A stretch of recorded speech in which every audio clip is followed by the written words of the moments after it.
Right, hello Year 10. I'm going to talk you through your task. First of all, we're going to be looking at fiction today. And the first thing I want you to do is I want you to get a fiction book. Any genre, any type, not a child's book, something that your parents might read. And then I want you to open it to the first page and I want you to read it. Pause the video. Right, now you've read the opening page, I want you to think about what the author has done. Now, in this day of online book sales, Amazon and other booksellers put the first couple of pages of the book online so you can read it. So now more than ever, it's really important that the first page of the book gives the reader an idea of where it's set, who the characters are, makes it clear what sort of genre it is. Some authors play around a little bit with this, so go careful. And it needs to be interesting. It needs to be something that you think, wow, this book's great. I really want to continue to read it. And how can they do this? Right, now, the whole purpose of writing a book is imagery. Now, the entirety of a book is in your head. Hogwarts, sorry to break this to you, does not exist. James Bond does not exist. They are all books, and those authors have created those worlds with language features, vocabulary, and structure. And the result is to put that picture in the reader's head, and we call this imagery. And this is the whole point of anybody writing any sort of fiction. Now, what we're going to do is I'm going to show you, I'm going to answer a question like this, and I'm using a book called Ripley's Game by Patricia Highsmith, and it's a spy novel. I'm going to look at the first page. I'm going to think about what Patricia Highsmith has done and how she has done it. Okay. There's no such thing, let's do an accent. There's no such thing as a perfect murder, Tom said to Reeves. That's just a parlour game, trying to dream one up. Of course, you could say there are a lot of unsolved murders. That's different. Tom was bored. He walked up and down in front of his big fireplace where a small but cosy fire crackled. Tom felt he had spoken in a stuffy, pontificating way. But the point was he couldn't help Reeves, and he'd already told him that. Yes, sure, said Reeves. He was sitting in one of the yellow silk armchairs, his lean figure hunched forward, hands clasped between his knees. He had a bony face, short, light brown hair, cold grey eyes. Not a pleasant face, but a face that might have been rather handsome, if not for a scar that travelled 5 inches from his right temple across his cheek almost to his mouth. Slightly pinker than the rest of his face, the scar looked like a bad job of stitching, as if perhaps it had never been stitched. Tom had never asked about the scar, but Reeves had volunteered once. The girl did it with her compact. Can you imagine? No, Tom couldn't. Reeves had given Tom a quick, sad smile, one of the few smiles Tom could recall from Reeves, and on another occasion, I was thrown from a horse, dragged by the stirrup for a few yards. Reeves had said that to someone else, but Tom had been present.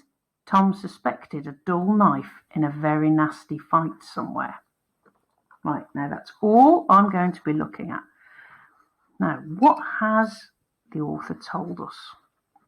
Right, well, first of all, the page opens with, there's no such thing as a perfect murder.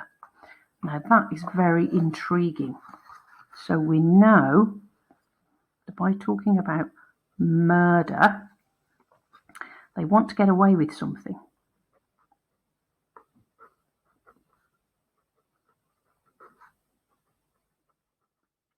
Now that straight away shocks the reader.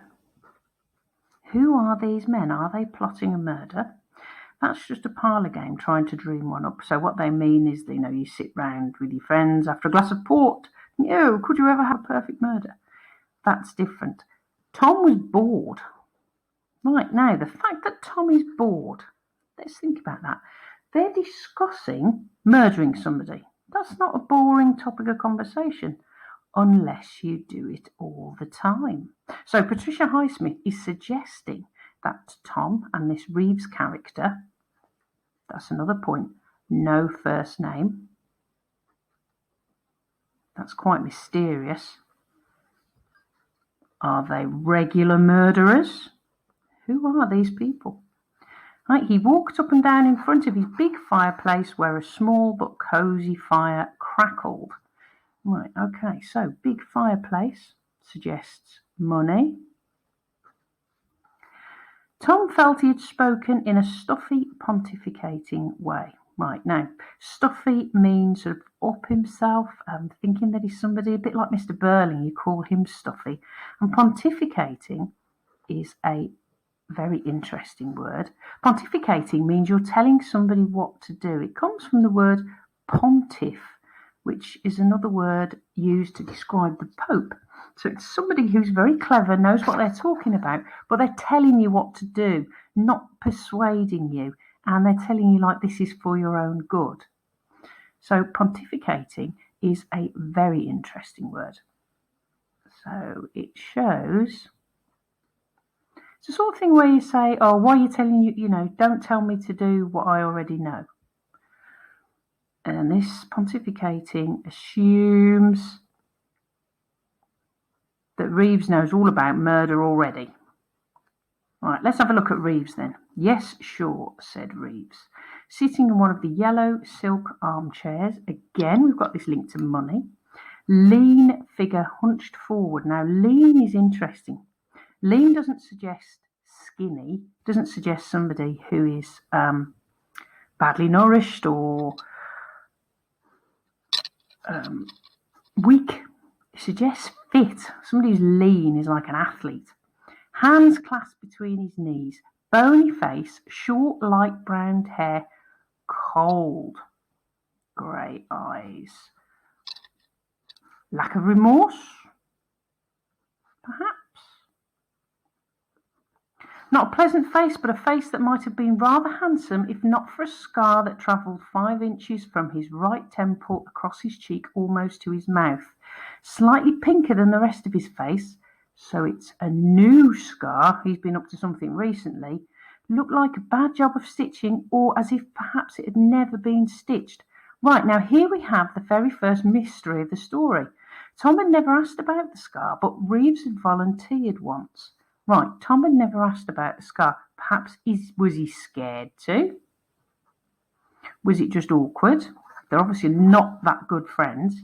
Reeves had volunteered once. A girl did it with her compact. Can you imagine? Right, now compact sort of thing you look into, put powder on your nose or check your lipstick. This suggests that Reeves is good with women. That's what he's trying to put across.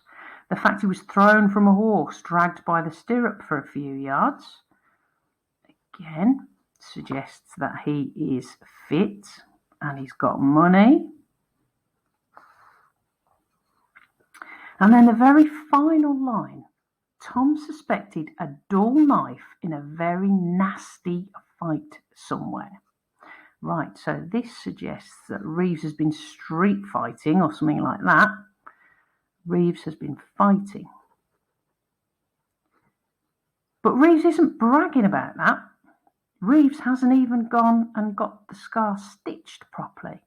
So why has he had to keep it quiet? So we've got all these questions already. She's told us a lot, but she's not told us everything. So just from this little piece of text here, we've got this idea that Tom has got money because he's got a big fireplace and silk armchairs. They're discussing murder as if it's nothing at all because Tom's bored and Reeves is leaning forward in the armchair. We've got this background that Reeves he's had dealings with women and he rides horses, but even so, he's never had his scar stitched up properly. And we've already been given lots of information from the author. Now that's our how. The purpose of her writing like this is to put the ideas, the imagery of the characters in our heads so that we are interested in what's going to happen. We know that what sort of genre this is because they're talking about murders and scars. So this is going to be a gritty spy thriller. And It's just a really, really good piece of writing, and it's perfectly showing show and not tell. Right, so this is what I want you to do. Get your book.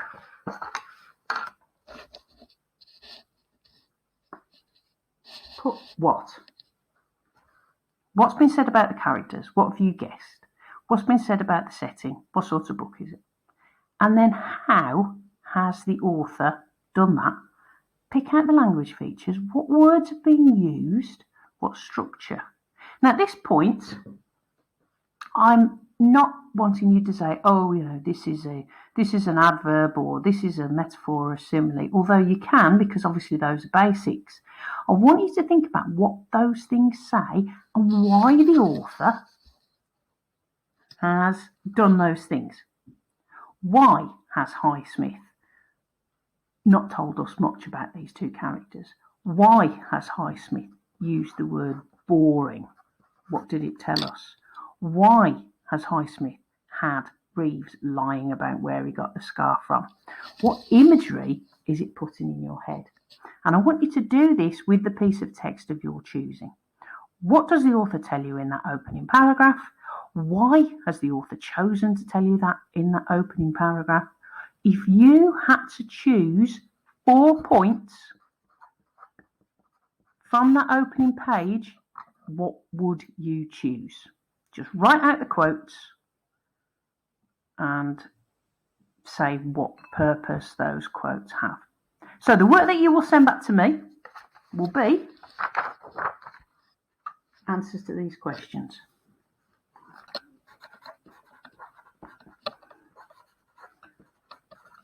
What do we learn from this page? What is the author trying to do?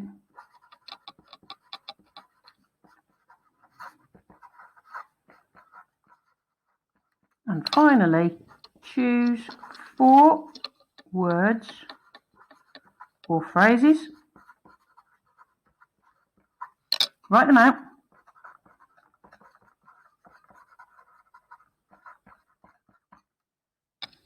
What do they mean?